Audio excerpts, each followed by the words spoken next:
ये कहानी एक ऐसे गुनाह की है जिसने मामी और भांजे के पवित्र रिश्ते को कलंकित कर दिया था, साथ ही एक ऐसे खौफनाक हत्या को भी अंजाम दे दिया था।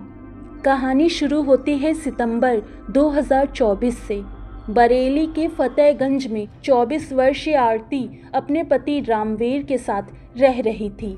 आरती और रामवीर दोनों शादी के कुछ सालों बाद ही लड़ाई झगड़ा करते रहते थे। रामवीर आरती से हमेशा किसी न किसी बात पर लड़ाई किया करता था। रोज़ रोज़ के झगड़ों से आरती हमेशा परेशान रहती थी। इसी बीच उन दोनों के घर में मानवेंद्र नाम का एक लड़का आया। वो लड़का रामवीर का रिश्ते में भांजा लगता था। सगा भांजा तो नहीं, लेकिन दूर के रिश्ते में भांजा लगता था। मानवेंद्र कुछ काम से उनके घर में 2-3 दिन रुकने वाला था। मानवेंद्र स्वभाव से बड़ा ही बातूनी और मजाकिया था। एक दिन आरती और रामवीर किसी बात को लेकर झगड़ा कर रहे थे। तभी रामवीर ने आरती पर हाथ उठा दिया और घर से गुस्से से चला गया। रामवीर के जाने पर मानवेंद्र अपनी मामी यानी आरती के पास आया। आरती उस वक्त रो रही थी। मानवेंद्र को देखते ही उसने आंसू पोंछ लिए। मानवेंद्र ने आरती से कहा कि आप इतना कुछ बर्दाश्त कैसे करती हैं? आप रामवीर मामा को छोड़ क्यों नहीं देती? आरती कोई जवाब नहीं देती है और वहाँ से चली जाती है। अब धीरे धीरे मानवेंद्र और आरती एक दूसरे से घुल मिल गए। मानवेंद्र के आने से आरती खुश रहने लगी। दोनों ने एक दूसरे का नंबर भी शेयर कर लिया। आरती को मानवेंद्र का साथ अच्छा लगने लगा और वक्त के साथ दोनों को एक दूसरे से प्यार हो गया।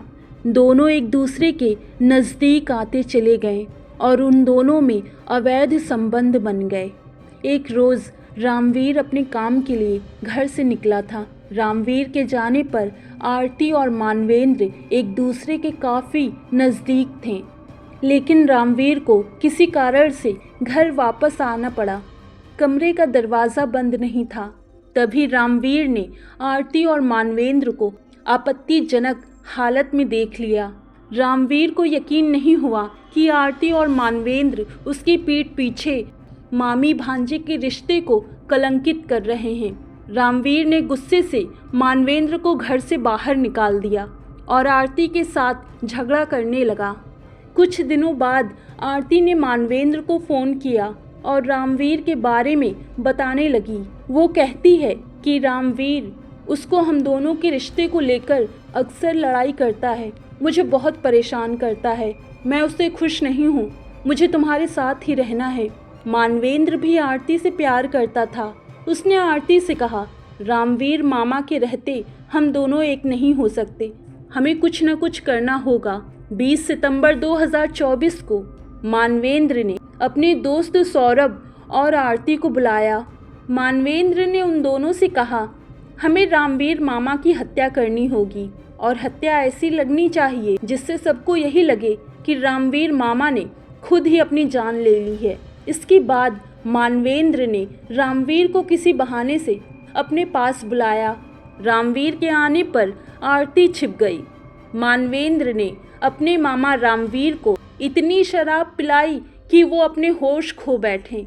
इसके बाद मानवेंद्र का दोस्त सौरभ और आरती तीनों ने मिलकर रामवीर को रेलवे क्रॉसिंग पर ले गए और रामवीर को रेल की पटरी पर लिटा दिया ताकि रेल रामवीर को कुचलकर चली जाए और सबको लगे कि रामवीर घरेलू कलेश की वजह से रेल से कटकर मरा है।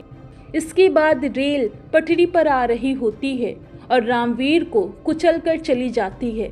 सुबह जब आसपास के लोग रामवीर का शव शत विशत अवस्था में देखते हैं तो इसकी जानकारी पुलिस को देते हैं। मौके पर पहुंची पुलिस शव की शिनाख्त करती है।